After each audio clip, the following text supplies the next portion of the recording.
வணக்கம். 100 வருஷமா ஒரு இடத்த வாங்கணும்னா அல்லது விக்கணும்னா நமக்கு ஞாபகம் வர்றது ஒண்ணே ஒண்ணு தான். காத்திருப்பு. சார் பதிவாளர் ஆபீஸ்ல நீண்ட வரிசை, இடைத்தரகர்கள் தொல்லை, அப்புறம் மலை போல குவிஞ்சு கிடக்கிற பேப்பர்கள். ஆனா இந்த நிலைமை இப்ப மாறப்போகுது. மத்திய அரசு கொண்டு வந்திருக்கிற புதிய ரெஜிஸ்ட்ரேஷன் பில் 2025 பத்தி தான் இன்னைக்கு பார்க்க போறோம். இது சாதாரண மாற்றம் இல்லைங்க. பிரிட்டிஷ் காலத்துல, அதாவது 1908ல போடப்பட்ட சட்டத்தை இது மாத்தப் போகுது. சுருக்கமா சொல்லணும்னா, இனிமே நீங்க பத்திரப்பதிவு ஆபீஸுக்கே போகாம வீட்ல இருந்தே சொத்து பதிவை முடிக்கிற பிரசன்ஸ்லெஸ் ரெஜிஸ்ட்ரேஷன் முறை வரப்போகுது. எதுக்காக இந்த மாற்றம்? பழைய 1908 சட்டத்துல இப்ப இருக்கிற டிஜிட்டல் உலகத்துக்கு செட் ஆகாத நிறைய பிரச்சனைகள் இருக்கு.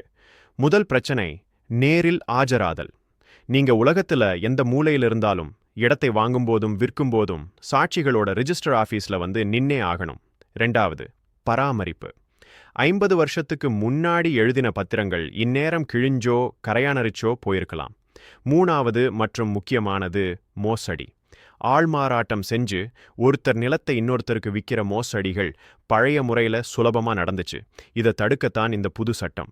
இந்த புதிய மசோதா ஏன் ரொம்ப முக்கியம் தெரியுமா? இது ஒரே நாடு ஒரே பதிவுங்கிற முறையை நோக்கி போகுது. இனிமே சொத்து விவரங்கள் தனித்தனியா இருக்காது. பத்திரப்பதிவுத்துறை, நீதிமன்றங்கள் மற்றும் வங்கிகள் இது மூணுமே ஆன்லைன்ல இணைக்கப்படும். இதனால என்ன லாபம்? ஒருவேளை நீங்க வாங்குற நிலத்துல கோர்ட் கேஸ் இருந்தாலோ இல்ல அந்த நிலத்தை அடமானம் வச்சு லோன் வாங்கியிருந்தாலோ கம்ப்யூட்டர்லயே உடனே காட்டிடும். இதனால நீங்க ஏமாறாம தப்பிக்கலாம்.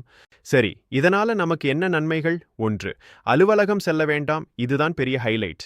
பல சமயங்களில் நீங்க ரிஜிஸ்டர் ஆஃபீஸ் போகவே தேவையில்லை. வீடியோ கால் மூலமாவோ அல்லது ஆன்லைன் பயோமெட்ரிக் மூலமாவோ வீட்ல இருந்தே பதிவை முடிக்கலாம். 2, வேகம் மற்றும் சுலபம். டோக்கன் போட்டு மணிக்கணக்கா காத்துக்க வேண்டாம். முத்திரைத்தாள் கட்டணம், பதிவு கட்டணம் எல்லாத்தையும் ஆன்லைன்லயே கட்டிட்டு வேலையை சீக்கிரம் முடிச்சிடலாம். 3, டிஜிட்டல் பாதுகாப்பு. இனிமே பேப்பர் பத்திரம் கிடையாது. உங்களுக்கு டிஜிட்டல் சர்டிபிகேட் கிடைக்கும். இது பாதுகாப்பானது. யாரும் இதை திருடவோ கிழிக்கவோ முடியாது. எல்லா நாணயத்துக்கும் 2 பக்கம் இருக்கிற மாதிரி இதுலயும் சில சிக்கல்கள் இருக்கு. முக்கியமான பிரச்சனை டிஜிட்டல் டிவைட். கிராமத்தில் இருக்கிற விவசாயிகளுக்கோ அல்லது வயசானவங்களுக்கோ கம்ப்யூட்டர், இன்டர்நெட் பத்தி பெருசா தெரியாது. அவங்களுக்கு இது ரொம்ப கஷ்டமா இருக்கலாம். அடுத்தது சைபர் பாதுகாப்பு. எல்லா சொத்து விவரமும் ஆன்லைன்ல வரும்போது ஹேக்கர்கள் அதை திருடவோ அல்லது மாற்றவோ வாய்ப்பு இருக்கு. கடைசியா அரசாங்கம் வரி வசூல்ல ரொம்ப ஸ்ட்ரிக்டா இருப்பாங்க. ஸ்டாம்ப் டியூட்டி குறைவா கட்டி ஏமாத்துறது இனிமே நடக்காது. மொத்தத்துல இந்த புதிய பதிவு மசோதா ஒரு நல்ல முயற்சி தான்.